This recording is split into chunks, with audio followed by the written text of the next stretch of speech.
Amen. Praise the Lord. Hallelujah. I-bless nga po natin ang Diyos ng malakas na palakpak sa Panginoon. Amen. Hallelujah. Are you ready? Sabi ng ating inawit, ready na po pa tayo. Amen. Hallelujah. Praise the Lord. Tapikin niyo nga po yung mga katabi niyo sa kaliwa. Pagkatapos sa kaliwa, sa kanan naman. Tingnan mo kung mga gwapo at mga gwapa. Magaganda ba o mga pugi? Amen. Hallelujah.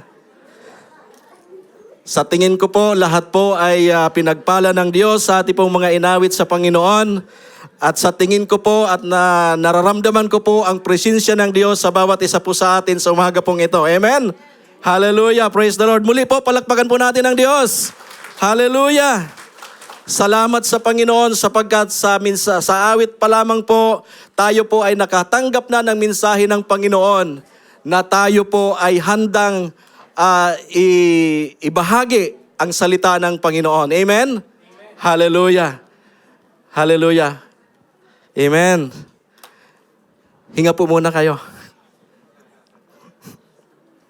Salamat sa Panginoon sapagkat andito na naman po tayo Friday. Amen? So wala pong tigil ang ating pong pakikinig ng salita ng Panginoon. Kagabi pa po, nung unang, everyday po nakapakinig po tayo ng salita ng Panginoon. Which is ito po dapat ang ating pong ginagawa. Palagi po tayo nakikinig at nag-aaral ng salita ng Panginoon. Amen? So welcome po muli po ang lahat dito po sa ating pong Iglesia ng Qatar Evangelical Church, Abu Hamor. Binabati ko po kayong lahat ng magandang umaga po at ating po mga kapatiran na nasa online po, nakasama po natin sila ngayon saan man kayo naroroon. Magandang araw at magandang gabi po sa inyong lahat. Pagpalain po kayo ng Diyos. Amen. So ngayon po, hindi na po natin patagalin para po tayo makarami at para po tayo makalabas ng maaga. Amen. Kasi marami pong mga lakad po ang ating pong mga, hindi po, biro lang. Amen. Praise the Lord. So, inyahan ko po ng lahat na tayo po muna ay tumayo. Tayo po muna ay manalangin sa Diyos. Amen. Father God, we want to thank you, Lord, sa umaga pong ito. Salamat po sa pagkakataong ito, Diyos, na muli dinako mo po kami sa lugar na ito, Panginoon, upang patuloy po kami, Panginoon, na magsamba at mag-aral na yung mga salita, O God. Ama, sa umaga pong ito, inanyayahan po namin ang presensya mo sa pamagitan po ng iyong banal na Espiritu Santo, O God. Ama, dalangin ko po ng bawat puso, ng bawat yung mga anak, Panginoon, ay mabuksan, Panginoon, upang kami po ay makapakinig, Lord, makafocus, Panginoon, sa pakikinig ng iyong mensahe sa umaga pong ito. Lord, dalangin ko po, Panginoon, ang lahat ng mga salita sa aking mga bibig, Panginoon. Lord, maging ang meditation of my heart, Panginoon, it will give glory to you, Panginoon. Maraming salamat sa bawat isa, Panginoon, at sa oras na ito, Lord, nire-rebuke ko ang anumang gawain ni Satanas upang hadlangan, upang disturbuhin ang gawain ito sa pangalan ng aming Panginoon Kristo. Salamat, O Diyos, na buhusan mo ang lugar na ito ng iyong kapangyarihan, ng iyong banal na dugo, O Panginoon, upang anumang gawain ni Satanas ay hindi po magtatagumpay, O Diyos. I rebuke the spirit of disunity, I rebuke the spirit of fear, I rebuke the spirit ng hindi po pagkakaisa sa umaga pong ito na gawain ng kaaway sa pangalan ni Jesus. Maraming salamat, O Diyos, na ang kapayapaan ng iyong banal na Espiritu Santo ay patuloy naming maranasan. Lord, maging po ng iyong lingkod, tabunan mo po ako, Lord. Itago mo po ko sa iyong biyaya ng iyong kapangyarihan. Lord, upang mai-deliver ko clearly, Panginoon, Lord, ang iyong mga salita sa umaga pong ito. In Jesus' name we pray. Amen and amen. Makakaupo na po tayo. Palakpakan po natin ang Diyos. So, nagtataka lamang po ako rito. Wala pong nakaupo. Mamaya, mamimigay na naman ako ng ano. Amen, praise the Lord. So, amen po. Mayroon pa pong bakante rito, wag po kayong mahiya. Amen. Naalala ko tuloy yung pila ng purpose sa Pilipinas. Nag-uunahan, nagtutulakan, no? Pero hindi naman tayo nagbibigay ng purpose. So, okay lang na wala po nakaupo dyan. Amen. Hallelujah. So, amen po. Meron na naman po ako 48 minutes and 52 seconds po. Nawa po na ang Diyos ay mangusap po sa atin sa umaga pong ito sa pamamagitan ko, hindi po sa aking sariling kaalaman, hindi po sa aking sariling kakayahan, sa aking sariling katalinuhan, kundi ang katalinuhan lamang po ng banal na Espiritu Santo ang ating pong mapakinggan sa umaga pong ito. Amen? Kaya wag po kayong kukurap. baka ma-miss nyo po ang pag-mensahe ng Diyos sa inyong mga kapatid. Amen. So, ating pong topic sa umaga pong ito, ang ating pong tema sa buwang ito ay about preach the word in season or out of season. Amen? So, ito po ay na ilang Sunday na po, ilang Friday na po natin napapakinggan. Minsan yung mga verses ay doble-doble na, pero purihin ng Diyos sapagkat sa lahat ng pagkakataon, iba-iba ang revelasyon ng Diyos para po sa atin. Amen? So, ang i-share ko po sa inyo ay about to preach the gospel, and to preach the gospel needs serious commitment. Amen? So, ang paghayo po, ang pag-share po ng salita po ng Panginoon, sinabi po sa ating pamagat ay kailangan, we need serious commitment. Amen? So kapag hindi po natin siniseryoso po ang salita ng Panginoon, especially po sa paghayo po ng salita ng Panginoon, hindi po natin maaabot, hindi po natin ang tawag nito, hindi po natin yung Great Commission. Hindi natin mapufulfill yung Great Commission na sinasabi po ng ating Panginoon. Amen? Praise the Lord. Ano pong sinabi ng ating Panginoon? As you go, preach the gospel. In Matthew chapter 10 verse 7, sabi pa niyo, as you go, preach the gospel, for the kingdom of God, for the kingdom of heaven is near. Amen? So, sabihin niyo po naman po sa akin, Pastor, palagi po namin naririnig, maliit pa po ako, ang sinasabi po at naririnig ko po ay ang Panginoon ay malapit nang dumating. Amen? Narinig na po ba natin yan? Nung bata pa tayo, amen? Sabi, Pastor, hanggang ngayon hindi pa dumarating ang Panginoon. Hallelujah. Sapagkat ang Diyos ay Diyos ng mahabagin. Ang Diyos ay pag-ibig.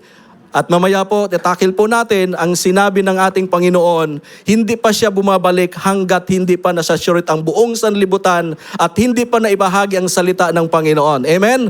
Kaya po sa umaga pong ito, napakaganda po ng ating pong pag-uusapan sapagkat isang verse lang po ito at maaga po tayo makaka-uwi. Sinong happy? Amen. Hallelujah. Praise the Lord. So, ang pagpahayag po ng salita ng Panginoon ay kailangan kasama po dito yung buong buhay natin na commitment sa paglilingkod sa Diyos. Amen. So, babasahin po natin. Nais ko pong anyayahan ang lahat. Sa magtagalog na Bisaya ang tono, ano? Amen. Tayo po tumayo at ating pong basahin dito po sa Romans chapter 1 verses 13 to 17. Ayun. Di ko alam bakit naging ganon. Kaya po, kung mayroon po kayo mga Biblia, sa inyo pong mga kamay, mga gadgets po nyo, pwede po nyo buksan. Amen. Amen. Basahin po natin. Sige po. I do not want you to be unaware, brothers and sisters, that I plan many times to come to you, but have prevented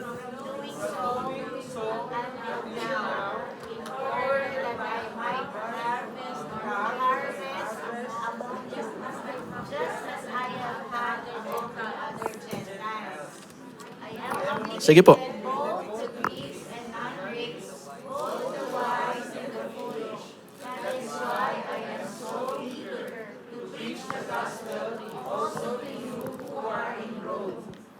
For I am not ashamed of the gospel.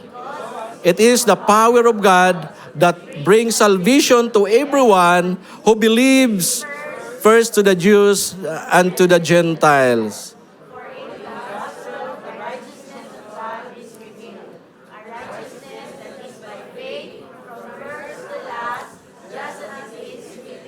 The righteous will live by faith. Amen. Muli po tayo po ay manalangin. Dakilang Ama, salamat po Diyos sa mga salita mo, Panginoon, namin pong binasa. Dalangin po namin, O Diyos, na ito po ay magbigay sa amin ng encouragement, Panginoon. At higit sa lahat, Lord, magkaroon po kami, Panginoon, ng tunay na commitment, Panginoon, sa paghayo na yung mga salita. Lord, maraming salamat, Panginoon. In Jesus' name we pray. Amen. Hallelujah. Praise the Lord. Hallelujah. So kailangan po, dahil maliit po yung phone po ng ating pong aking babasahin, gagamit po ako ng, alam nyo na. Amen. So, amen. So, praise the Lord. Maliwanag po naman po sa ating pong binasa na sinabi po ni Pablo na siya po ay paparoon doon sa Roma. Anyway, ang kausap po ni Pablo rito, yung mga Kristiyano doon po sa Roma po. Amen?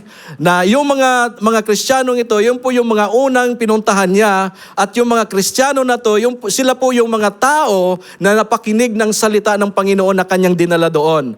At ang gusto niyang pagbalik doon ay para i-follow up niya po yung mga tao, yung mga Kristiyano, sapagkat maybe may mga tao din po na nagpapahayag doon sa Roma ng ibang katuruan. Kaya sinabi niya, pupunta siya roon, ngunit maraming umahadlang sa kanya pagpunta roon. Amen? So may siguro, wala din naman po sinabi kung ano yung mga hadlang na pagpunta niya roon, kaya hindi po siya nakabalik agad-agad doon. Maybe ginamit po siya ng Panginoon sa ibang lugar po para puntahan po yung mga tao na nangailangan din po ng kaligtasan. Amen? So palakpakan natin ang Diyos. Hallelujah. Kasi hindi possible nakapunta ron, tayo pupunta sa Roma. Amen? Ayun, salamat po, Brother Chansan. Praise the Lord. Amen. Malinaw na po. Okay. So mga kapatid, we are about talking about commitment, no, sa paghayo ng salita ng Panginoon. Kaya nga man lamang po mga kapatid, hindi po marami po mga tao na tinatamad po mag-share ng salita ng Panginoon sapagkat ang kanila pong commitment sa paghayo ay hindi po 100% na kanila pong nararanasan. Amen? Kaya po ang iba, okay lang po na hindi ako maghayo. Andiyan naman sila pastor, andiyan mas Pastor Romel, Pastor Dave, silang mga pastor, kahit marami naman po dyan mga matured. Amen? Kailangan po natin ang commitment para po magawa po natin ang ating pong mandato bilang mga anak ng Diyos. Hallelujah. Sinabi po ni Pablo dyan, I do not want you to be unaware, brothers and sisters. Yung brothers and sisters po dito na sinasabi ay yung mga believers, yung mga mananampalataya doon po sa Roma. Sinabi po niya roon that I have planned many times to come to you, but have been prevented from doing until now. Sabi po roon, in order that I might have a harvest among you, just as I had among the other Gentiles. So, mga kapatid, makita po natin dito, kung ating pong pag-aralan, ating pong saliksikin ng maigi ang pananalita ni Pablo rito, na naroon po ang kanya pong desire, ang kanya pong commitment, na yung mga kababayan o yung mga tao doon, yung mga mananampalataya at hindi pa mananampalataya ay kailangan makatanggap ng salita ng kaligtasan doon sa Roma. Amen? So bakit po tayo naririto ngayon? Sapagkat may isa pong tao na ginamit para po makarating po tayo rito. May isa pong tao na ginamit ang Diyos para po tayo makakilala sa ating Panginoon at tumanggap sa ating Diyos, Panginoon Kristo bilang Diyos na tagapagligtas ng ating buhay. Amen? Sapagkat ito po ang sinabi ng ating Panginoon sa Great Commission na kailangan humayo tayo. Amen? Hindi po tayo makahayo mga kapatid kapag wala po tayong tunay na relasyon sa Diyos, tunay na commitment sa ating Panginoon. Amen? Kaya po, napakabagal po ng paglaganap ng salita ng Panginoon sapagkat ang mga tao sa ngayon ay busy sa mga bagay na hindi makalangit. Amen? Kaya sinabi ni Pablo, even si Jesus Christ, nagsabi na kailangan as you go, preach the gospel. For the kingdom of heaven is near. Amen? That's why we are blessed mga kapatid sapagkat tumugon po tayo sa ating pong Panginoon, sa panawagan po ng ating Panginoon. Anyway, so commitment mga kapatid ay isa pong loyalty doon sa mga bagay or to someone or something. Amen? Commitment is a meaningful word that is hard to find in our days. Napakahirap na po natin ngayon masunod o makita yung word na commitment mga kapatid. Ang tanong, tayo po ba ay komitado sa ating gawain bilang mga anak ng Diyos? Are we committed to someone or something? Maaring committed tayo doon sa ating mga kausap, sa business, sa ano pa mang mga bagay sa labas, pero hindi tayo committed sa gawain ng Panginoon. Amen? So hindi ko kailangan ng sagot nyo dyan. Kayo po yung makasagot dyan. Amen? So makikita po natin sa umaga pong ito, dito mayroon po isang question, no? What were Paul's reason for committing himself to the gospel? Ayon po sa ating pong binasa, kaya sinabi ko po sa inyo, mabilis lang tayo. Dito po sa ating pong binasa, Paul committed himself to the gospel para, no? Sinabi sa verse 13, si Paul, sabi niya, will have a part in the harvest. Unang-unang tiningnan ni Paul when he was accepted the Lord Jesus Christ as his Lord and Savior, nung na-encounter niya ang ating Panginoon, nung tinawag si Paul ng ating Panginoon, ang kanyang ginawa ay nag-commit siya kaagad sa gawain ng Panginoon. Amen? Sapagkat nung tinawag siya ng Diyos, maliwanag sa kanya, malinaw sa kanya na siya ay tinawag ng Diyos para humayo ng salita ng Diyos, para gagamitin siya ng Diyos para sa iba, para makakilala sa ating Panginoon. Tama?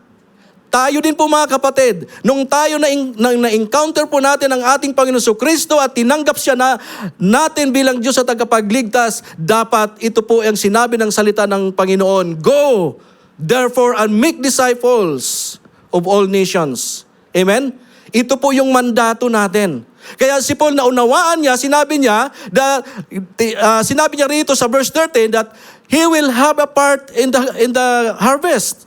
Sabi po, I do not want you to be our brothers and sisters that I planned many times to come to you, but have been prevented from doing so until now. In order, sabi diyan, that I might have a harvest among you, just as I have had among the other Gentiles. Unang-una po, nakita po ito po yung purpose niya kung bakit eager siya pumunta roon, kung bakit gustong-gusto siya makapunta sa Roma, sapagkat sinabi niya, gusto ko na maging kabahagi ako sa paghayo ng salita ng Panginoon. Hello? Tayo po ba ay may ganitong mindset pa ni Apostle Paul? Na kahit na may mga nag-prevent, may naghihinder sa kanya pagpunta roon, nandun yung kanyang desire sa paghayo, sa pagdala ng salita ng Panginoon. Sapagkat alam ni Paul na kapag ang tao ay hindi makakilala sa Panginoon, kapag ang tao ay walang personal na relasyon sa ating Panginoon Kristo bilang Diyos at tagapagligtas ng kanyang buhay, saan sila mapupunta? Mapupunta sila sa sinabi ng salita ng Diyos doon sa naglalagablab na apoy. Papayag po ba tayo doon? Hindi po. Amen?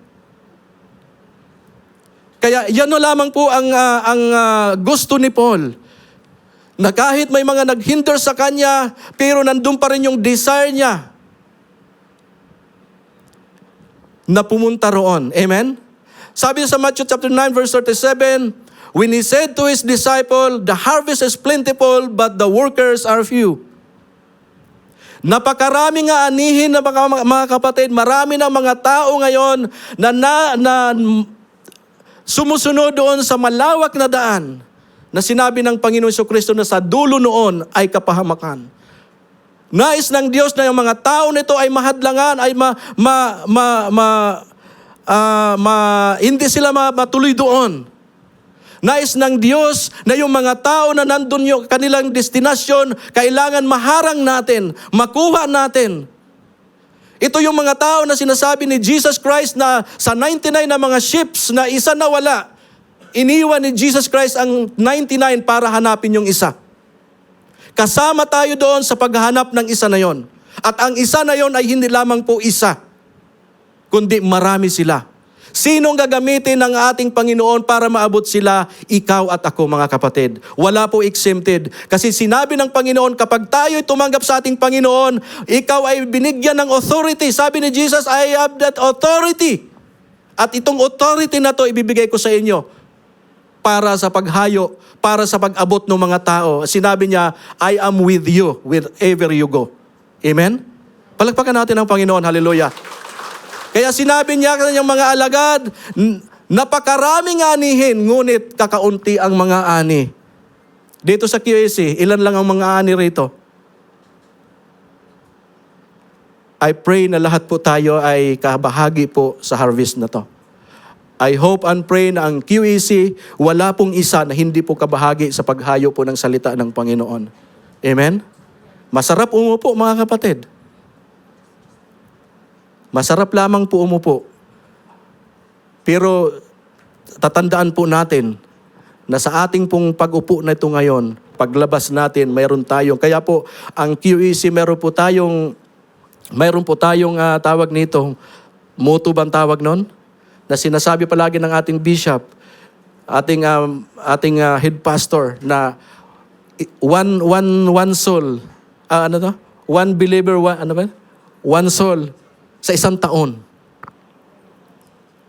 Napakaluwag po ng ginagawa po ng ating mga pastor sa atin. Sabi niya, isang kaluluwa lang ang dalhin niyo, bring one soul sa isang taon. Kung tayo ngayon ay nasa 100 person tayo ngayon, next year meron na tayong 200 na mananampalataya. 12 months ang binigay sa atin. Amen? Sobrang napakalawa, napakalayo. Sa isang kaluluwa na yon, mahalaga ito para sa atin. Amen? Hallelujah. Kaya po mga kapatid, sa umaga pong ito, napakasarap po na tayo po ay kabahagi po doon sa harvest na yon. Ang purpose ni Paul para sa pagbalik doon is to teach the church in Rome that was lacking in their faith unfinished what was left unfinished. Hindi pa tapos si Paul doon sa Roma, kaya ganun na lamang po yung eagerness niya sa pagbalik niya sa Roma. Sapagkat ang gusto niya maturuan yung mga mananampalataya na doon, yung mga faithful servant doon, mas lalo pa silang maturuan kung papaano humayo sa hayo ng salita ng Panginoon. Yung mga tao na hindi pa naabot, yung mga tao na naumpisahan nila sa pag-preach ng gospel, kailangan matapos yon, na makakilala, makasunod sila. Kaya sinabi niya na, go and make disciples of all nations. Amen? And teach them to obey. Hallelujah. So yung po yung ni Paul, yung kaunawaan ni Paul sa kanya pong paglilingkod sa Diyos. Amen? Even si Jesus Christ, di ba, doon sa ating pong binasa kanina, dito sabi niya, then he said to his disciples, the harvest is plentiful, but the workers are few. Napakarami ng ating aanihin. Kumbaga pa sa palay, hinog na. Huwag natin hayaan na yung hinog na palay dumapa sa lupa at mamamatay at hindi mapakinabangan. Amen? Kawawa naman yung mga palay. How about kung ang mga tao na yon, ang ating kapamilya, ang ating mga kaibigan, mga katrabaho, hindi sila makakilala sa Panginoon. Kawawa naman yung mga tao na yon. At sinabi nga, narinig ko po last Friday dito, na sa dugo natin sisingilin. Sa atin sisingilin ng Diyos. Kasi hindi po tayo naging maluwag po tayo, hindi po natin sinunod ang sinabi ni Kristo na humayo kayo. Amen? Hallelujah. So, ang desire ng ating Panginoon,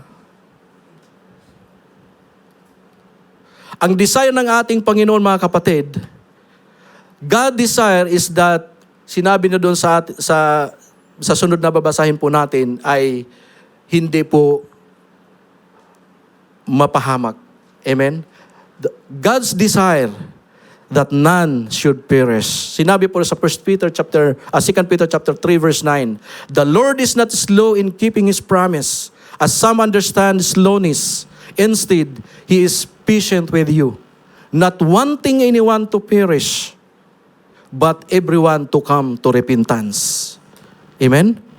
Kasi maraming mga tao sa palibot natin na akala nila sila po dahil kilala nila si Kristo, dahil sila ay naniwala na may Diyos, naniniwala sila na may pumunta rito sa lupa, na si Kristo ang pangalan, si Kristo Jesus. Akala nila pag nakilala na nila, meron na silang relasyon sa Diyos. Hindi po. Kailangan po makilala po nila at matanggap po nila. Magkaroon po sila ng relationship.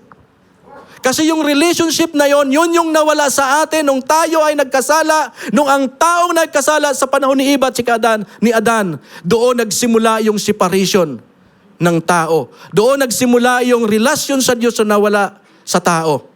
Amen? sapagkat ang Diyos ay banal at ang at ang tao ay makasalanan. Hindi pwede magkasama ang kasalanan at kabanalan. Amen?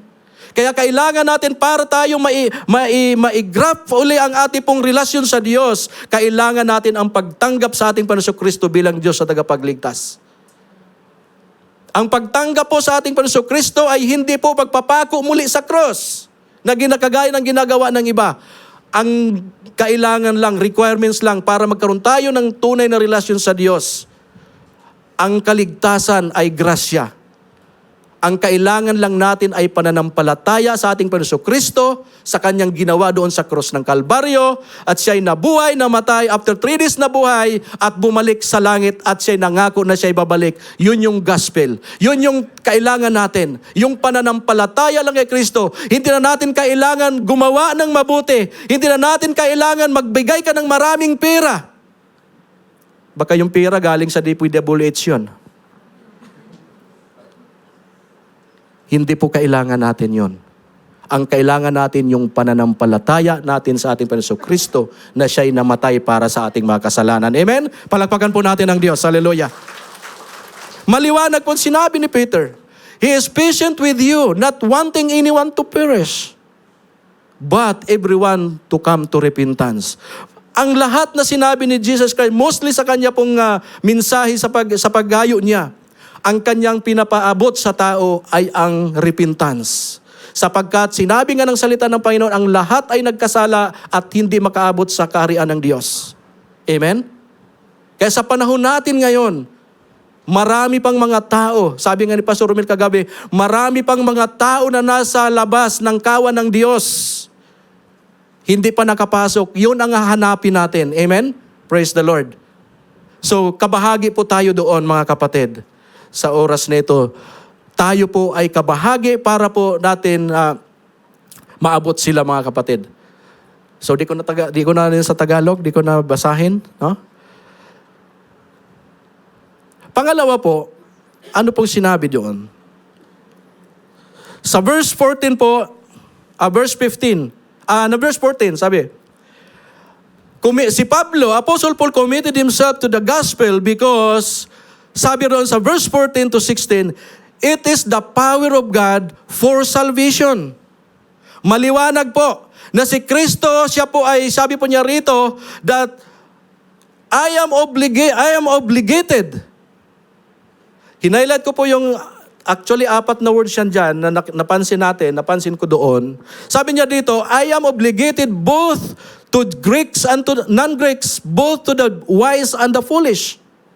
Pag sinabi mong obligated, pag sinabi sa English, kayo nang bahala sa English ko ha. Pag sinabi I am obliged, ano po yung ano nyo? Sige po, ano po yung pagkaintindi nyo?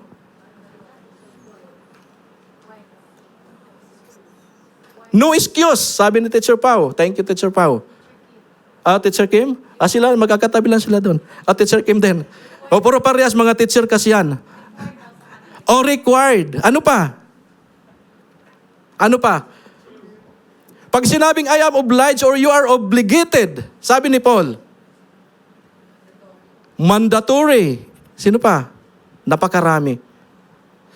Ang pinakamabigat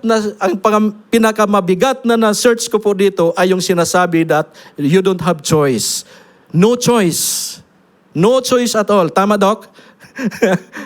Wala kang choice. Si Paul kaya sinabi niya, naunawaan niya, kasi naranasan niya, na-encounter ng ating Panginoon Kristo, na siya ay bagamat siya makasalanan, bagamat siya ay namamatay tao, sa mga Kristiyano, sa mga mananampalataya ng ating Panginoon Kristo, naunawaan ni Pablo. Kaya nasabi niya, I am obligated both Greeks and the non-Greeks, both to the wise and to the foolish. Bakit? Naunawaan niya. He has no choice. Sapagkat alam niya ang salita ng Panginoon na ito yung sinabi ng Diyos na kailangan kang humayo. Pangalawa, ano pa sinabi dyan? Kung anuman, Pansinin natin, sa verse 14. Kung ano man yung mga bagay na umahadlang sa atin, bakit hindi natin nagagawa ang paghayo ng salita ng Panginoon? Sa kay Paul, because he has no choice. Wala po, required po sa kanya. Wala po siyang lusot. Wala na po siyang dahilan. No? The reason para sa kanya, kung ano man yung mga bagay na sa tingin niya importante sa kanya, ang ginawa ni Pablo, isinantabi niya. Mauna lang niya ang salita ng Panginoon. Amen? Palakpakan natin ang Panginoon. Hallelujah. Hallelujah. Tayo, ang tanong, do you have many obligations but not to the gospel, but not to preach the gospel? Siguro mas marami yung obligasyon natin, Marami tayong iniisip. Pagkatapos nito, marami tayong obligasyon sa bahay, obligasyon sa aking business, obligasyon sa aking mga pupuntahan. Napakarami. Ang tanong, pwede ba natin siya muna i-set aside? Unahin lang natin hanapin yung isang nawawala? Hello? Hindi ko po sinasabi na bawal na pumunta kung saan. Pero ang pinag-usapan po natin dito is yung priority. Amen? Kaya yung sinabi ni Pablo, I am obligated. No choice si Pablo. Hallelujah. In 2 Corinthians chapter 12 verse 9, but he said to me, my grace is sufficient for you, for my power is made perfect in weaknesses. Bakit, pastor, nasingit to rito? Therefore, I boast all the more gladly about my weaknesses, so that Christ's power may rest in me. Ang problema, mga kapatid, kasi pag pinag-uusapan yung paghayo ng salita na yun, pag pinag-usapan natin yung pag-share ng salita ng Panginoon, pag pinag-usapan natin on how to evangelize, ang iniisip natin kaagad, hindi natin kaya, mahina ko, wala kong alam. Yun kaagad yung binibigyan natin ng tuon. Amen? Inuuna natin ang ating kahinaan. Inuuna natin yung pagkawalang kaya ng ating kaisipan. Of course, ang salita ng Diyos ay hindi natin magawa, hindi natin maihayo ang salita ng Panginoon kapag hindi natin ang kasama ang Diyos. Sapagkat sinabi ng Diyos na humayo ka, kasama mo ako. Example, si Moses, sabi ng Panginoon, sabi ni Moses, Lord, bakit ako? Hindi nga ako marunong magsalita, bulol nga ako eh. Di ba? Pero bakit ginamit siya ng Diyos? Sinabi ni Paul din, naunawaan ni Paul, sabi niya, therefore, I will boast all the more gladly about my weaknesses, so that Christ's power may rest in me. Sa paghayo natin, sa pag-share natin, sa pag-preach natin ng salita ng Panginoon, kailangan natin ang banal na Espiritu Santo, hindi yung kaalaman natin. Amen? Hello? Yun yung dahilan kung bakit tayo hindi po nakakapaghayo, hindi po tayo nakakapag-share ng salita ng Panginoon. Baka mamaya ay mashiran mo abogado. Baka yung nashiran mo, Doctor of Philosophy. Of course, mahirapan ka talaga, pilosopo yun eh. Di ba? Pero hindi pinag-usapan dito yung kaalaman ng tao, kundi the knowledge of Christ. Amen? Na meron tayo. Yung authority ng Diyos na meron tayo, yun ang ginagamit natin. Kaya, ang prayer palagi ni David, sabi niya, may the word of my mouth and the meditation of my heart acceptable to you. Ibig pong sabihin na palagi ni David, palagi niyang pinagkatiwala sa Diyos ang lahat. Amen? Kaya po mahalaga po na kapag tayo po ay nagpapagamit sa Diyos, naroon po yung prayer sa ating buhay. Inuuna po natin ang salita ng Panginoon sa ating buhay. Amen? So di na natin basahin yung Tagalog. Mga Tagalog naman tayong lahat eh. Ako lang naman dito yung English speaking talaga. Amen? I am not ashamed. So, yun po. Napakalakas ng loob ni Pablo eh. Sabi niya,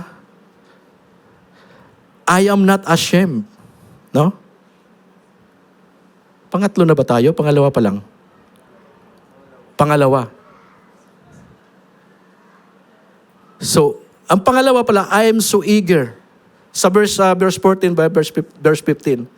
No?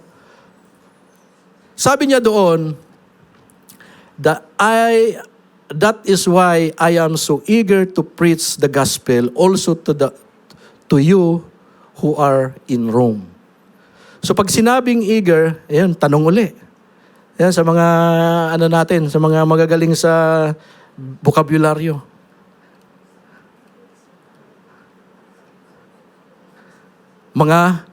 Pag sinabing eager, parang excited. Oo. Excited? Decided. Excited. Parang ganon din yung excited. Decided. Okay. I am decided to follow Jesus. Tama? Maganda yun, no? So, I'm so eager. Sinabi niya rito, that is why I'm so eager to preach the gospel also to you who are in Rome. Kumbaga decided ka. Kailangan, nandun yung kasipagan. No? Kasipagan or masipag to do it. Amen? Kasi naghayo ka, humayo ka, kailangan yung sipag hindi pa tamad-tamad. Amen? Kailangan mayroon kang thinking na masipag sa paggawa nito. Amen? Kumbaga, pag sinabing eager, so hindi mo na kailangan kasi sino ba palagi kong narinig na kapag nagpaplano tayo, pupunta tayo sa isang lugar, nagpaplano tayo, minsan hindi natutuloy. Amen? Parang ganun si Paul. Kasi pag plinano ko to, baka hindi matuloy. 'Di ba? Plano niya pumunta ng Roma pero hindi natuloy, maraming mga hindrances. No? Sa kanya hindi pala kaya sinabi niya na dito ko naunawaan na I am so eager, no? Hindi niya pinaplano. Pero tinitingnan niya that every opportunity, always tinitik advantage niya yung every opportunity na magkaroon po siya ng paghahayo ng Panginoon, pagnasalita ng Panginoon. Kumbaga, palagi niya tinitik advantage. Na kahit na paglabas niya doon kung saan man siya paparoon, naroon na kagad yung eagerness niya sa paghayo ng salita ng Panginoon. Amen? Nandun na kagad yung niya, hindi niya pinaplano. Kaya po sa atin pong stop planning, mga kapatid, kasi hindi natutuloy. Amen? Start doing. Amen? Sa paghayo po ng salita ng Panginoon, hindi po kailangan ipaplano yun. Kailangan, may nabasa nga sa sinabi ni Peter, na kailangan maging handa sa lahat ng pagkakataon. Amen? Kaya po sinabi po sa ating pong theme verse, no, sa 2 Timothy chapter 4 verse 1 and 2, that preach the gospel in season or out of season. So yun po yung sinabi ni Paul dito, that I am eager to preach the gospel. So hindi niya pinaplano. He is always take advantage. Yung opportunity na meron siya, na sa panahon, sa lahat ng pagkakataon na meron siya makita, ipipreach yung salita ng Panginoon. Amen? Hallelujah. So number 3, ito po muna. Paano ko muna to? Sideline muna to. Ito mahalaga to. Sabi ni Jesus, if anyone is ashamed of me and my words in this adulterous and sinful generation, the Son of Man will be ashamed of them when He comes to His Father's glory with the holy angels. Huwag po natin itong bibaliwalain kasi ito yung sinabi ni Kristo. Kasi yun ang pumapasok sa isipan natin, yung nahihiya tayong shame, natin, mind natin. Dito pumapasok, kaya sinabi niya rito, if anyone is ashamed of me, wag po nating hayaan na ikahiya po tayo ng Diyos, ikahiya po natin tayo ni Kristo sa harapan po ng ating Ama. Ito po yung mahirap. Anyone? If anyone, hindi po sa pastor, hindi po lamang kami. If anyone is ashamed, lahat po tayo. Kung ikakahiya natin si Kristo sa harapan ng mga tao, mas masakit dito pakinggan kasi sinabi niya rito, is ashamed of me and my words in this adulterous and sinful generation. Diba? Pag sinabi mo, you're sinful generation, you're adulterous, siguro di ka makauwi sa bahay, Pero sa kanila, ganun. Sinearch ko si Peter kagabi, tiningnan ko kung anong kinamatay ni Peter. Ano yun Talagang mga right hand ng Panginoon yan. Alam niyo, pinatiwarik siya, linagari sa gitna ang kanyang katawan. pero hindi sila sumuko sa paghayo ng salita ng Panginoon. Amen? Hindi sila, marami, pag search niyo yung mga, kung anong kinamatay ng mga disipulo ni Kristo, siguro, hindi tayo makakakain. Pero yun ang katotohanan. Kung bakit hindi sila, they are obligated. They are not ashamed. Sapagkat alam nila, nasa kanila yung pag-ibig ni Kristo para ang lahat na tao ay makarating sa trono ng ating Panginoon. Amen? So, praise the Lord. So, yun. 13 minutes. Pangatlo po, ito po yung last, but not the least, of course. Paul committed himself to the gospel because through it, righteousness from God is revealed. Amen? So, kapag hindi po nalaman ng tao, doon sa mga sinasabi, doon sa mga adulterous and sinful generation, kapag hindi natin ay paabot sa kanila, itong mga tao na to ay magpapatuloy sa paggawa ng mga hindi mabuting gawain. Amen? Sapagkat hindi nila alam ang holiness ng Panginoon. Hindi nila alam kung ano yung nararapat gawin ng isang tao. Kaya maawa tayo sa kanila. Amen? Sabi ng ating presidente, maawa naman kayo. Amen? Nakuha niyo ba yon? Maraming gumagawa ng hindi mabuti. Pero itong mga tao nito ay mahal ng Diyos. Amen? Kapag hindi natin sila madalhan ng salita ng Panginoon, hindi natin maipakita sa kanila ang righteousness ng Panginoon, yung holiness ng Panginoon, itong mga tao ay maging kawawa. Pag sila'y namatay, sigurado punta sila doon sa sinasabi naglalagablab na apoy. Diba? Tamang ating presidente, maawa naman kayo. Hallelujah. Maawa naman tayo. Sabi ni Kristo, maawa naman kayo doon sa mga tao na nasa labas pa ng aking kawan. Amen?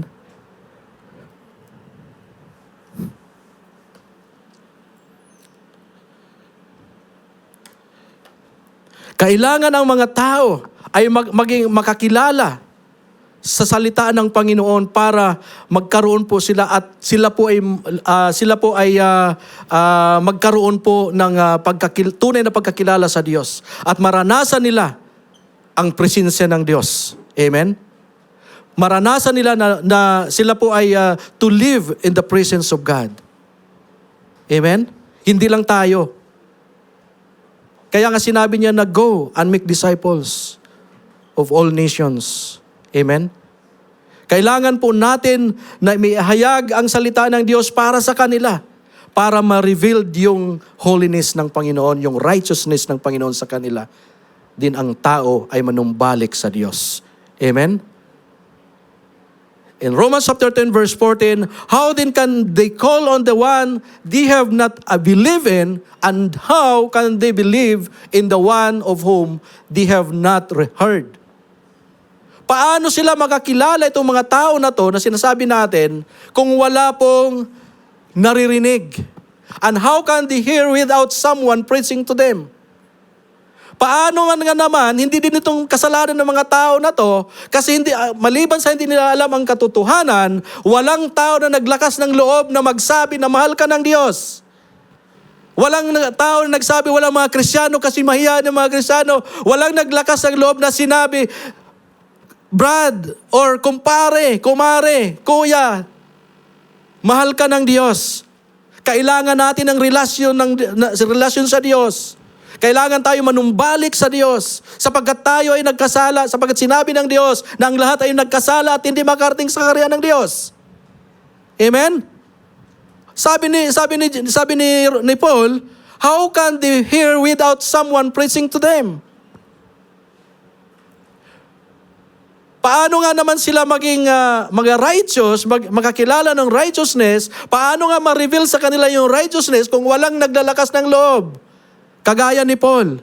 Kaya nga sinabi niya, I am obligated, I am eager, I am not ashamed. Sapagkat sabi niya, through it, righteousness from God is revealed. Amen? Parang tahimik kayo. Hindi ko kayo pinapagalitan, mga kapatid.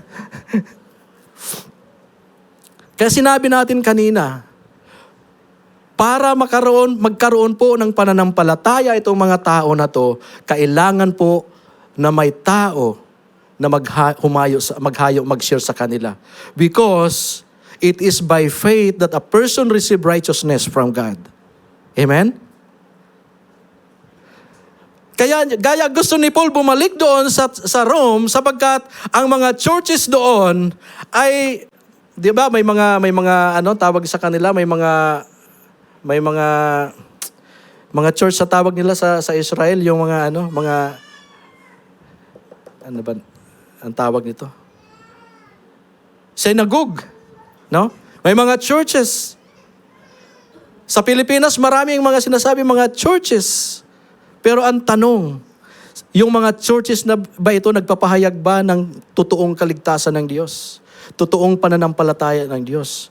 Kaya sabi ni Paul, para hindi kayo ma-confuse, kailangan akong bumalik doon, kailangan ko bumalik doon sa inyo para ituro ko sa inyo ang katotohanan, ang tunay na pananampalataya, para hindi ang mga taong ito na, kasi yung mga Greeks at mga Jews, yung mga iba yung yung mga relihiyon nila eh.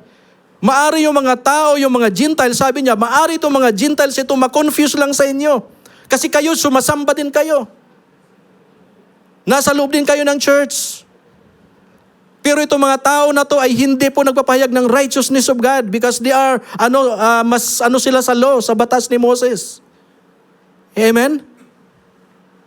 So yun po yung gusto ni Paul na nagkaroon po siya ng eagerness at not ashamed of the gospel.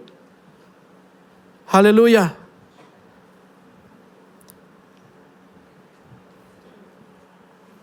Kaya si Paul, gano'n na lamang po yung pag-stress niya sa mga Hudyo at sa mga Gentiles na ang righteousness ay makikita lang, makukuha mo lang yan sa pamagitan ng pananampalataya sa ating Panginoon Jesucristo. Amen? Sa ating po mga kapatid, ito po yung last, natin, no? Kwentong konti na lang, matatapos na tayo. Dito sa church natin, maging aware po tayo. Kailangan aware po tayo sa Iglesia ng Qatar Evangelical Church na ang ginagawa po natin na sana ang prayer namin, prayer ko sa inyo personally, sa ating lahat, na hindi po ma-divert yung mga ginagawa natin, yung commitment natin sa mga programa natin, sa music ministry. Ang iba kasi, wala naman siguro dito sa wala dito sa QAC yon, sa ibang church yon. Sabi nila, no? Gusto ko sa music kasi sila na lang ang kasi ito na yung ministry ko. No. Saan ka man naroon, ano man ang ministry na meron ka sa church, you are responsible pa rin para maghayo ng salita ng Panginoon. Amen? Ang iba, gusto ko lang sa ushering. I'm not saying for our ushering. I'm saying for the general. Hindi po ako nagbabasa. General po. Kasi po sa church, kapag ito na po, doon na po tayo, nagkaroon po na ang yung pong primary commitment natin, kaya mahirapan tayo lumago. Magiging stunted ang church natin. Hindi siya lalago. Maybe abutin tayo ng 20 years, hindi pa tayo makakadala ng mga marami pang mga kaluluwa. Amen? So I'm not saying na sa inyo to. Sa general po. No? Maari ang gusto ng QAC, magaling tayo sa mga programs. Magaling tayo kung ano-ano yung ginagawa natin. Magaling tayo mag-decorate ng ating church. Of course, kailangan natin yon. Pero dapat hindi natin magawa yung mga bagay na yon na nothing to do ng soul winning and evangelism. Amen? Kailangan natin yon. Pero yung pinag-usapan natin dito, yung priority. Yung commitment natin sa Panginoon. Yung priority commitment natin sa Panginoon. Amen? Marami tayong marami tayong pressure na maraming mga proyekto sa labas na nape-pressure tayo. Without nothing to do with the sharing of the gospel. No? Ang iba, gusto ko lang, magluto na lang ako sa kitchen. Okay na sa akin, magluto lang ako, hindi lang ako makikinig ng salita, Panginoon. No, mga kapatid, no. Kung ikaw ay, kung nandun yung commitment mo sa pagluluto, you need to preach the gospel. You need to hear the gospel. Amen? Kung ikaw man nagda-drive, sumusundo ng mga kapatiran, thank you. Pero hindi po lahat, hindi lamang po doon.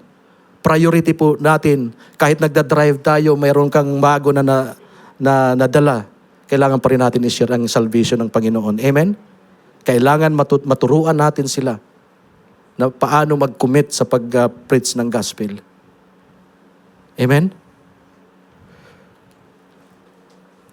In Romans chapter 10 verse 17, sabi po, so faith comes from hearing the good news, and people hear the good news when someone tells them about Christ. Amen? Ang pananampalataya, paano nga malalaman, sinabi ko na kanina, paano nga magkaroon ng pananampalataya ang isang tao kung walang someone, no, na nagsasabi about kay Kristo. Amen? So maliwanag po sa atin lahat na si Paul ay naintindihan niya ang kanyang pagkatawag bilang anak ng Diyos. Naintindihan niya 100% kung ano ang responsibilidad ni Paul bilang mananampalataya. Amen? Na kahit anong nangyari sa kanya, kahit anong naranasan ni Paul, hindi siya sumuko. Lahat na naranasan ni Paul ay hindi po sa kanyang sariling kagustuhan. Lahat naranasan ni Paul ay ang kanyang pagsunod sa Diyos. Kung saan siya pumupunta, mayroon mga pagsubok sa buhay, pero hindi niya inalintana yung mga pagsubok sa buhay na yan. Sinunod niya sapagkat alam niya ang nag-aantay sa kanya yung putong ng buhay na kasama ang kanyang pinanampalatayaan ng ating Panginoon. Amen? Palakpakan natin ang Panginoon. Hallelujah. Sa conclusion, sabi mo roon, Jesus died for souls. Jesus died for souls and not for any ministry. Tatandaan po natin yon. That has nothing to do with soul winning. Not even our programs, project, and activities, kung ano man meron tayo, we need to commit ourselves to God and to preaching the good news. Amen? Hallelujah. Now, challenge sa atin lahat, mga kapatid. Kasama po ko rito, hindi po kayo lamang. To what great task have we committed ourselves? Wag niyong sagutin. Amen? Do we preach or share Jesus whenever God gives us the opportunity? Or nahihiya tayo? Bumubulong ng Holy Spirit, siran mo na yan. Pinipigilan natin. Naranasan niyo ba yon? Amen? Ako naranasan ko yun. Diba? Nakakahiya sa Panginoon. Ang Panginoon na mismo, narinig mo yung tinig ng the small voice nagmumula sa Holy Spirit. Minsan pinipigilan natin dahil nahihiya tayo. Amen? Sana po may prayer po ay hindi po tayo ganon. Amen? Palakpakan po natin ang Panginoon. Salamat po Diyos. Hallelujah. Let us pray po. Panginoon, maraming salamat sa oras na ito, God, sapagkat tunay nga Panginoon, Lord, na sa mga oras na ito, Lord, kami po yung binayayaan sa pamagitan po na yung salita, Panginoon, sa pamagitan po ni Apostle Paul, Father God. Lord, that we are obligated, Panginoon, to preach the gospel. And we are eager, Panginoon. Teach us, Panginoon, that we are eager, Lord, Panginoon, to preach and not ashamed, Panginoon. Because of these things, Father God, Lord, your righteousness will reveal, Panginoon. At maraming mga tao, Panginoon, na manumbalik sa iyo, O Diyos. At maraming mga tao, Panginoon, na magsisisi sa kanilang mga kasalanan at magkaroon po sila muli ng relasyon sa iyo. Ama, sa iyo po namin, Lord, ipinagkatiwala ang mga salitang ito. Lord, na sa amin pong buong buhay, Panginoon, patuloy po namin, Lord, magamit ito, Panginoon, sa ikalalago ng aming pananampalataya at para magkaroon kami, Panginoon, ng tunay na pagkaroon ng commitment, Lord, sa paghayo, pag-share ng iyong mga salita. Maraming salamat po, God. In Jesus' name we pray. Amen and amen. Lord, thank you. Amen. Palakpakan po natin ang ating pong Panginoon. Hallelujah. Praise God.